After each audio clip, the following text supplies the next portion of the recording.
Hello friends, नमस्कार। स्वागत है आप सभी लोगों का आपके अपने यूट्यूब चैनल परिवर्तन एडू हब में। हम लोग यूपीट्रिपल वीडियो एग्जाम के प्रैक्टिस सेट को सॉल्व कर रहे हैं। उसमें प्रैक्टिस सेट में हम लोग अपना एक और जीके जिसका प्रैक्टिस सेट ऐड करते हैं। आप सभी लोग अपनी तैयारी का धारदार देते रहिए, रिवीजन करते रहिए। लास्ट के डेज में आपको सिर्फ रिवीजन ही करना है।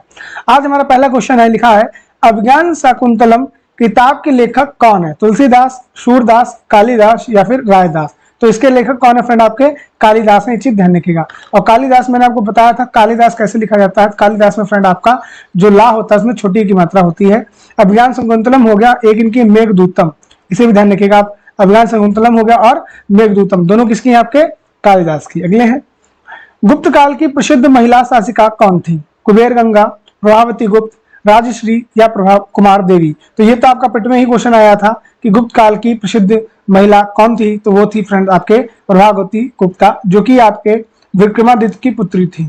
विक्रमादित्य कौन थे फ्रेंड? आपके विक्रमादित्य थे चंद्रगुप्त द्वितीय। ठीक है। अगला है, निम्नलिखित में से किसके शासनकाल में मुगलों और मराठों के बीच में द्वंद्व प्रारंभ हो गया? द्वंद्व मतलब लड़ाई जो है वो प्रारंभ हो गई थी किसके शासनकाल में? अकबर, जहांगीर, शाहजहां या औरंगजेब? तो इसका राइट आंसर हो जाएगा फ्रेंड औरंगजेब के शासनकाल में सन 1665 ईस्वी में आपका क्या हुआ था? पुरंदर नामक जगह पे ये आपकी जो लड़ाई है वो शुरू हो गई थी। अगला प्रश्न है हमारा, बिहार राज्य के सासाराम शहर में निम्नलिखित में से किस प्राचीन सम्राट का मकबरा स्थित है? इंपॉर्टेंट क्वेश्चन है। हमसे पूछा जा रहा है कि सासाराम बिहार में किसका मकबरा स्थित है। ऑप्शन है बहादुर शाह जफर, अलाउद्दीन खिलजी, शेर शाह सूरी या कुतुबुद्दीन ऐबक? तो इसका राइट आंसर हो जाएगा फ्रेंड शेर शाह सूरी। शेर शाह सूरी जिसने आपके बीच में सूरी वंश की स्थापना की थी। और ये आपका 1530 से लेकर या कह सकते हैं 1540 से लेकर 1555 तक आपका मुगलों के बीच में इसका काल रहा है। और ये बहुत ही फेमस था। इसका कुछ काम जैसे इसके ग्रैंड टैंक रोड बनवाना सबसे फेमस कार्य इसका कहलाता है। ठीक है। नेक्स्ट है, विश्व प्रसिद्ध मोर सिंहासन का निर्माण और उसकी लाल किले में स्थापना निम्न में से किस मुगल शासक ने की थी? यानी हमसे पूछा जा रहा है कि मोर शासन का निर्माण किसके शासनकाल में होता? शाहजहां, जहांगीर, अकबर या फिर बहादुर शाह प्रथम? तो आपका लाल किला हो गया, आगरा का लाल किला हो गया, आगरा का लाल किला हो जाए, ठीक, चाहे आगरा का ताजमहल हो, चाहे आपका मयूर सिंहासन हो, ये सभी शाहजहां द्वारा ही बनवाए गए। नेक्स्ट क्वेश्चन है, सन 1862 में इंदु प्रकाश का प्रकाशन किसने किया? Justice Ranade, V N Mandlik, Navjivan Chandra Rai या कोई नहीं? तो इसका राइट आंसर हो जाएगा फ्रेंड जस्टिस राणा डे। इनका पूरा नाम है फ्रेंड एमजी राणा डे। क्या नाम है इनका? एमजी राणा डे, यानी महात्मा गोविंद राणा डे। ध्यान रखिएगा, इन्हें महाराष्ट्र का सुकरात कहा जाता है। अगर कभी पूछ दिया जाए कि महाराष्ट्र का सुकरात किसे कहा जाता है, सोक्रेटिस ऑफ महाराष्ट्र, तो ये कहा जाता है एमजी रानाडे को। ठीक है, ध्यान रखिएगा। इन्होंने ही क्या किया था? सबसे पहले महिलाओं के लिए दक्कन विश्वविद्यालय बनाया था। ध्यान रखिएगा, दक्कन विश्वविद्यालय महिलाओं के लिए। अगला है, भारत में वंदे मातरम पत्रिका की स्थापना किन्होंने की थी? वंदे मातरम पत्रिका, ध्यान रखिएगा, सही से पढ़िएगा, वंदे मातरम पत्रिका गणेश शंकर विद्यार्थी, रामानंद चटर्जी, अरविंद घोष, विपिन चंद्र पाल? तो इसका जो राइट आंसर हो जाएगा ये हो जाएगा फ्रेंड अरविंद घोष। अरविंद घोष ने ही वंदे मातरम पत्रिका की शुरुआत की थी। और कब की थी? तो 1906 में। ये चीज ध्यान रखिएगा, 1906 में ही आपके वंदे मातरम पत्रिका की शुरुआत की गई थी। वही वंदे मातरम गीत की बात करेंगे तो वो लिखा है आपके बंकिम चंद्र चटर्जी ने। जी हाँ, बंकिम चंद्र चटर्जी ने। अगला नारा है हमारा, वेदों की ओर लौटो, नारा किसने दिया है? वेरी वेरी इंपॉर्टेंट है, आपने सुना ही होगा, वेदों की ओर लौटो, दिल्ली चलो, अंग्रेजों भारत छोड़ो, करो या मरो, ठीक, साइमन गो बैक, आपका क्या नाम है, स्वराज मेरा जन्मसिद्ध अधिकार है। ये सब नारे बहुत ज्यादा फेमस है। तो इसमें जो वेदों की ओर लौटो है ये आपका है दयानंद सरस्वती। किसका है? दयानंद सरस्वती का। इनके एक पुस्तक है फ्रेंड, उसे भी ध्यान रखिएगा, सत्यार्थ प्रकाश। क्या नाम है पुस्तक का? Satyarth Prakash. Very very important पुस्तक है और हर एग्जाम में लगभग ये पूछ ली जाती है। तो ये किसकी है? दयानंद सरस्वती की। इन्होंने एक आपकी सोसाइटी की स्थापना की थी जिसे हम लोग क्या कहते हैं? उसी को हम लोग कहते हैं आर्य समाज, जिसके बारे में मैंने आपको पढ़ाया भी था, आर्य समाज के बारे में। आगे बढ़ते हैं, नेक्स्ट क्वेश्चन देखते हैं। 109 नंबर है, किस याचिका के अंतर्गत न्यायालय, अवर न्यायालय या किसी अन्य न्यायालय प्राधिकारी के समक्ष लंबित किसी मामले को उच्चतर प्राधिकारी न्यायालय में स्थानांतरित करने का आदेश देता है, यानी आपका आदेश स्थानांतरण किस रिट के अंतर्गत होता है, ध्यान रखिएगा। तो रिट कौन सी परमादेश है, अधिकार पृष्ठा है, उत्प्रेषण है, निषेध है, तो रिट कौन सी हो जाएगी आपकी, उत्प्रेषण। उत्प्रेषण रिट में क्या कहा जाता है कि जो न्यायालय होता है वो अपने आदेश को स्थानांतरित करने का निर्णय दे सकता है।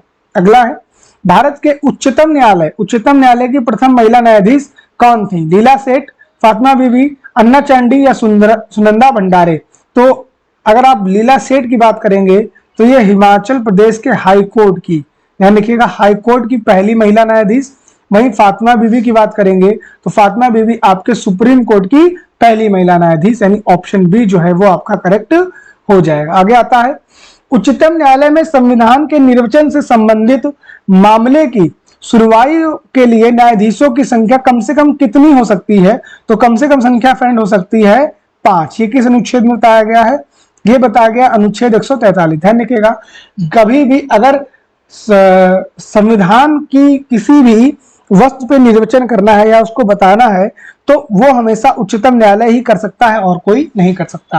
और ऐसा निर्वचन या ऐसी बात बताने के लिए उच्चतम न्यायालय की कम से कम 5 सदस्यीय एक जस्टिसों की कमेटी होनी चाहिए। अभी तक सबसे बड़ी जो कमेटी बनी है वो बनी है 13 लोगों की, ध्यान रखिएगा, ठीक है, केशवानंद बनाम भारतीय मामले पे। अगला है भारतीय संविधान के अनुच्छेद 161 के अनुसार निम्नलिखित में से किसे सजा माफ करने या सजा में हेरफेर करने की शक्ति प्राप्त है, भारत के राष्ट्रपति, भारत के प्रधानमंत्री, विभिन्न राज्यों के राज्यपाल या भारत के मुख्य न्यायाधीश। अनुच्छेद 161 में ध्यान रखिएगा, आप अगर अनुच्छेद 72 की बात करोगे तो उसमें आपके भारत के राष्ट्रपति, और 161 की बात करोगे तो उसमें विभिन्न राज्यों के राज्यपाल। विभिन्न राज्यों के राज्यपाल मृत्यु दंड की जो सजा होती है उसे नहीं माफ कर सकते हैं, बाकी सभी सजाएं वो माफ कर सकते हैं। नेक्स्ट है पोनमुडी दक्षिण भारत का एक छोटा सा हिल स्टेशन है, यह किस शहर के पास है, तो वो पोनमुडी जो पड़ता है फ्रेंड ये पड़ता है आपका केरल में। लेकिन हमसे ये नहीं पूछा राज्य, हमसे पूछा है किस शहर के पास है। ऑप्शन है आपके कांजीकोड, मदुरई, तिरुवनंतपुरम या मंगलुरु। तो इसका राइट आंसर हो जाएगा केरल की राजधानी तिरुवनंतपुरम के पास में है। नेक्स्ट है गोदावरी नदी महाराष्ट्र के जिले में पश्चिमी घाट से निकलती है, सतारा, औरंगाबाद, जलगांव या नासिक। तो गोदावरी नासिक के त्र्यंबकेश्वर, क्या पहाड़ियों का नाम है फ्रेंड, त्र्यंबकेश्वर, ध्यान रखिएगा, त्र्यंबकेश्वर से निकलती है नासिक जिले से। अगला है इनमें से कौन सा नदी भारत में पश्चिम दिशा में बहती है, नर्मदा, साबरमती, लूनी या फिर आपके कृष्णा। सॉरी पूछा गया नहीं बहती है, तो नर्मदा, साबरमती और लूनी बहती है। कृष्णा जो है ये आपकी पश्चिम में नहीं, ये आपकी पूर्वी तट पे बहने वाली नदी है। नेक्स्ट है आपका क्वेश्चन, निम्नलिखित में से कौन सा विकल्प हिंद महासागर में दूसरा सबसे बड़ा द्वीप है, ग्रैंड टेर्रे, श्रीलंका, जांजीबार या सुकत्रा। तो इसका जो राइट आंसर हो जाएगा फ्रेंड वो हो जाएगा श्रीलंका। ध्यान रखिएगा श्रीलंका हिंद महासागर में सबसे बड़ा आपका द्वीप है। ग्रेनाडा स्थित है, ग्रेनाडा कहाँ स्थित है, ऐसे क्वेश्चन आपसे आते ही आते हैं। अरेबियन सागर, कैरिबियन सागर, चीन सागर या फिर उपयुक्त में से कोई नहीं। तो ग्रेनाडा जो है फ्रेंड ये आपका कैरिबियन सागर में स्थित है। कैरिबियन सागर किधर पड़ेगा, आपका उत्तर अमेरिका के नीचे वाला जो क्षेत्र है वो आपका कैरिबियाई सागर पड़ता है। ध्यान रखिएगा नीचे वाला क्षेत्र, ठीक है, नीचे वाला क्षेत्र। आगे आइए, जापान में हुंशु नामक द्वीप किसके लिए प्रसिद्ध है, वेरी वेरी इंपॉर्टेंट है question friend, very very important है। हुंशु द्वीप किसके लिए प्रसिद्ध है। ऑप्शन है आपके सामने कोयला, लौह अयस्क, तेल या हीरे। तो हुंशु द्वीप जो है ये फ्रेंड आपका तेल यानी कच्चे तेल के लिए आपका विश्व प्रसिद्ध है। ध्यान रखिए, जैसे अपने यहाँ कौन सा है, बॉम्बे हाई, ठीक, बॉम्बे हाई अपने यहाँ कच्चे तेल के लिए प्रसिद्ध है। नेक्स्ट है पूंजी खाता में परिवर्तनीयता के संदर्भ में निम्न कथनों पर विचार कीजिए। क्या है कथन, या भारत से विश्व के विभिन्न देशों में होने वाले पूंजी प्रवाह के समस्त सीमाओं को उन्मूलन को प्रदर्शित करता है, या भारत में आय स्तर का निष्पक्ष आवंटन करता है। आगे देखते हैं, या भारत में राष्ट्रीय, अंतरराष्ट्रीय यह भारत में अंतर्राष्ट्रीय पूंजी के कुशल विनियोग तथा वितरण में सहयोग करता है। तो आपके तीनों ऑप्शन जो है फ्रेंड सही है। नेक्स्ट है, इनमें से कौन सा भारत में बैंकिंग क्षेत्र में महत्वपूर्ण सुधारों में से एक नहीं है? सुधार नहीं है, देखते हैं क्या भैया। घटी हुई सीआरआर और एसएलआर, ब्याज का विनिमयन, नई पीढ़ी बैंक या वर्धित एसएलआर। वर्धित मतलब होता है बढ़ी हुई, एसएलआर जो होती है, ठीक है, ये एसएलआर जो वर्धित होती है ये सुधार के अंतर्गत नहीं आती है। Option number D. निम्नलिखित में से कौन सा एक द्रव्यता का अनुपात है? पूंजी पर रिटर्न पाना, चालू अनुपात, परिसंपत्ति टर्नओवर या ऋण से शेयर पूंजी अनुपात। तो इसका जो राइट आंसर हो जाएगा वो हो जाएगा चालू अनुपात। जो है ये आपका द्रव्यता का एक अनुपात होता है, यानी करंट अकाउंट की बात यहाँ पे हो रही है। जनसंख्या के मामले में उत्तर प्रदेश का भारत के राज्यों में कौन सा पायदान है? तो बताने की कोई जरूरत नहीं है, वो पायदान है हमारा नंबर 1। सबसे ज्यादा जनसंख्या जो है वो उत्तर प्रदेश की ही है। आगे बढ़ाते हैं, लेते हैं अगला प्रश्न। 2011 की जनगणना के अनुसार उत्तर प्रदेश में कौन सा जिला सबसे बड़ा जिला है? अब हमसे पूछा गया है जनसंख्या के संबंध में, इलाहाबाद, कानपुर, गाजियाबाद या फिर लखनऊ। तो इसका राइट आंसर हो जाएगा फ्रेंड आपका प्रयागराज या फिर इलाहाबाद, जो कि जनसंख्या की दृष्टि से सबसे बड़ा है। और ध्यान रखिएगा यहाँ पे 12 विधानसभा सीटें आपकी लगती हैं, 12 विधानसभा सीटें सबसे ज्यादा, ठीक है, क्योंकि सबसे ज्यादा जनसंख्या यही है। 2011 की जनगणना के अनुसार उत्तर प्रदेश का सबसे अधिक जनसंख्या वाला शहर कौन सा था? 2011 की जनगणना के अनुसार सबसे बड़ा शहर कौन सा है? कानपुर, लखनऊ, गाजियाबाद या फिर बरेली। देखिए इसमें प्रयागराज ऑप्शन में है नहीं, तो प्रयागराज के बाद सबसे ज्यादा जनसंख्या कहाँ थी? तो जिला गाजियाबाद में। निम्न में से कौन सा उत्तर प्रदेश का राजकीय पशु है? लाल पांडा, बारहसिंगा, भारतीय जंगली गौर या जंगली भैंसा। तो बारहसिंगा जो है ये आपका क्या है? उत्तर प्रदेश का राजकीय पशु है। पक्षी क्या है? पक्षी तो अभी बहुत विवाद में रहा, शायद क्वेश्चन पूछा भी जाएगा, सारस या फिर क्रेन, ठीक है। अगर बात करेंगे आप पेड़ की, तो पेड़ क्या है? तो अशोक, पेड़ का नाम क्या है? अशोक। आगे आइए, उत्तर प्रदेश का राजकीय पक्षी क्या है? अभी हमने बताया आपको, सारस या क्रेन जो है वो उत्तर प्रदेश का राजकीय पक्षी है। उत्तर प्रदेश में डैश के हेतु कन्या सुमंगला योजना की शुरुआत की गई थी। इंपॉर्टेंट क्वेश्चन है आपका, कन्या सुमंगला योजना की शुरुआत क्यों की गई थी? लड़कियों के रोजगार के अवसर के लिए? नहीं भैया। लड़कियों के डिजिटल साक्षरता? ये भी नहीं है। लड़कियों के लिए खेल में भागीदारी? ये भी नहीं है। लड़कियों के स्वास्थ्य और शैक्षणिक मानक? बिल्कुल है, यानी जब से बिटिया पैदा होगी और लगभग जब तक 18 वर्ष की नहीं हो जाएगी तब तक सरकार उसके स्वास्थ्य और शिक्षा पर क्या करेगी? व्यय करेगी, यानी पैसा खर्च करेगी। आगे बढ़ते हैं, अगला क्वेश्चन देखते हैं। अगला है 129 नंबर। निम्नलिखित में से कौन सा एक प्रोग्रामिंग सॉफ्टवेयर है? ऑप्शन है disk up cleaner, Windows, disk defragmenter या विजुअल बेसिक। तो इसका जो राइट आंसर हो जाएगा फ्रेंड वो हो जाएगा आपका विजुअल बेसिक। ये आपका एक प्रोग्रामिंग सॉफ्टवेयर है, जबकि विंडोज आपका एक प्रकार का ऑपरेटिंग सॉफ्टवेयर है। अगला क्वेश्चन है हमारा, कंप्यूटर के संदर्भ में जिस तरीके से कोई विरोधी सिस्टम में प्रवेश कर सकता है और संभावित रूप से क्षति का कारण बन सकता है, उसे क्या कहते हैं? उसे हम लोग कहते हैं फ्रेंड वायरस।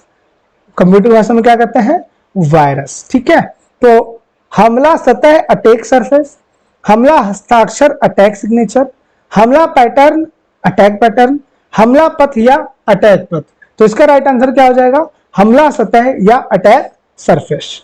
नेक्स्ट है, निम्न में से कौन सा उपकरण किसी छवि को डिजिटलीकृत करके टेलीफोन लाइन पर चित्र और टेक्स्ट भेज या प्राप्त कर सकता है? Plotter, fax machine, sound card या मॉनिटर। तो इसे बताने की जरूरत ही नहीं होगा। फैक्स मशीन जो होती है वो आपकी क्या करती है? वो आपका चीजों को डिजिटल रूप में एक जगह से दूसरी जगह भेजती है। अगला है, निम्न में से कौन सा वेब ब्राउजर नहीं है? Google, Firefox, Mozilla, Microsoft Edge या नेटस्केप नेविगेटर। तो नेविगेटर है जो, ये आपका दिशा सूचक ऐप है। क्या है? दिशा सूचक ऐप है। ये आपका किसी भी प्रकार का कोई वेब ब्राउजर नहीं है। वेब ब्राउजर जिसपे हम लोग अपनी इंटरनेट की चीजों को खोजते हैं, उन्हें वेब ब्राउजर कहते हैं। अगला है 1 गीगाबाइट में कितने मेगाबाइट बाइनरी के बराबर होता है? बोला गया हमसे 1 जीबी इजिकल टू कितना MB। तो ये तो अब हम लोग डाटा चलाते ही हैं, तो 1024 MB, सब में 1024 ही होता है, ध्यान रखिएगा। आगे आते हैं, निम्नलिखित में से कौन सा पदार्थ बिजली का कुचालक है परंतु ताप का सुचालक है? बिजली नहीं निकल सकती लेकिन उसमें से ताप जो है वो निकल सकता है। ऑप्शन है आपके सामने, एस्बेस्टस, सेलुलाइट, पेनिस्पेक या अब्रक। अब्रक जो होता है फ्रेंड, ये क्या होता है? बिजली का तो कुचालक होता है लेकिन ताप का आपका सुचालक होता है। एक नाभिक में प्रोटॉन और न्यूट्रॉन को बांधने वाले बल को क्या कहते हैं? विद्युत चुंबकीय बल, दुर्बल नाभिकीय बल, गुरुत्वाकर्षण बल या प्रबल नाभिकीय बल। तो ये होता है फ्रेंड आपका प्रबल नाभिकीय बल, यानी ऑप्शन नंबर डी जो है वो सही हो जाएगा, जिससे आपका न्यूट्रॉन और प्रोटॉन नाभिक में बंधे होते हैं। एथिलीन ग्लाइकोल को एंटीफ्रीज यानी हिमरोधी के रूप में पानी में मिलाने पर क्या होगा? ऑप्शन है, उसे कार के रेडिएटर की सफाई और प्रयोग किया जाता है, या केवल पानी के हिमांक को कम करता है, या केवल पानी के क्वथनांक को बढ़ाता है, या पानी के हिमांक को कम करता है और क्वथनांक को बढ़ा देता है, यानी जमने से रोकता है और उबलने को बढ़ा देता है। ये क्या होता है? Entry freeze. बोले देखो एंटी फ्रीज यानी हिमरोधी, तो जमने तो नहीं देगा ना। अगला है, जब बेकिंग पाउडर पानी में मिलाया जाता है तो गैस निकलती है, ऑक्सीजन, कार्बन डाइऑक्साइड, नाइट्रोजन या फिर हाइड्रोजन। तो इसका जो राइट आंसर हो जाएगा वो हो जाएगा carbon dioxide. Vitamin B1 thiamine की कमी से होने वाला कौन सा रोग है? ये तो फेमस है आपका, बेरी बेरी रोग जो है विटामिन B की कमी से आपका होता है। आगे लेते हैं, नेक्स्ट क्वेश्चन है हमारा 139 नंबर। वसा में घुलनशील विटामिन कौन सा है?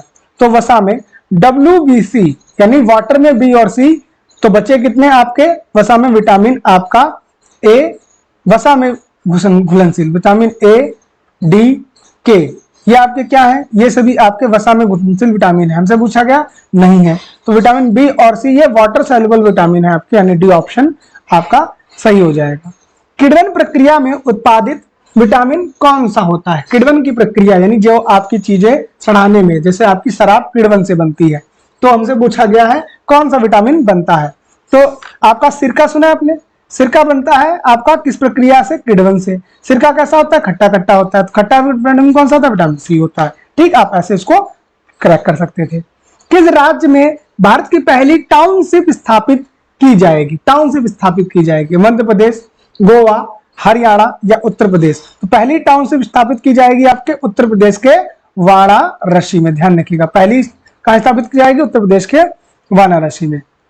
विश्व का सबसे ऊंचा रेलवे पुल नदी पर बनाया गया है, कौन सी नदी है? चिनाब, रावी, झेलम या सतलज? तो ये बनाया गया फ्रेंड आपका चिनाब नदी पे। हाल ही में भारत की किस देश के पीछे पछाड़कर विश्व की 5वीं सबसे बड़ी अर्थव्यवस्था बन गई है? गर्व से कहो हम भारतीय, और हमने ब्रिटेन को है पीछे छोड़ दिया। ब्रिटेन हमसे पीछे है और हम विश्व की 5वीं सबसे बड़ी अर्थव्यवस्था है। अगस्त 2022 में किस भारतीय महिला ने मिस दीवा यूनिवर्स 2022 का खिताब जीता था? अनुष्का गौर, कनिष्का शर्मा, अंजलि पाठक या दिविता राय? तो इसका जो राइट आंसर हो जाएगा फ्रेंड वो हो जाएगा दिविता राय। इन्होंने मिस दीवा यूनिवर्स खिताब 2022 जीता है।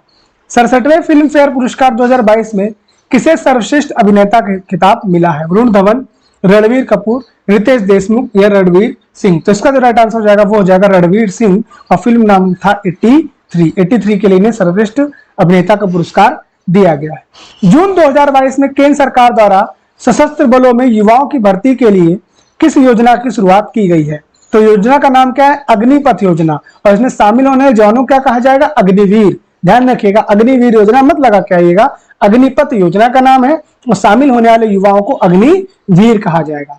भारत में पहले सीवीड पार्क की स्थापना किस राज्य में की जाएगी? ऑप्शन है आपके तमिलनाडु, आंध्र प्रदेश, केरल या गोवा? तो पहला सीवीड पार्क जो है फ्रेंड ये तमिलनाडु में स्थापित किया जाएगा। जून 2022 में हरियाणा में संपन्न खेलो इंडिया यूथ गेम्स 2021 में कौन सा पदक में पहले स्थान पे रहा था? जून 2022 में खेलो इंडिया यूथ गेम 2021 में पदक श्रेणी में पहले पे कौन रहा था? पहले पे था आपका हरियाणा, ध्यान रखिएगा। ठीक है, लेकिन जो कि और भी यूथ गेम्स हो चुके हैं, तो उस अगली बार में जो है था वो महाराष्ट्र, एक चीज ध्यान रखिएगा।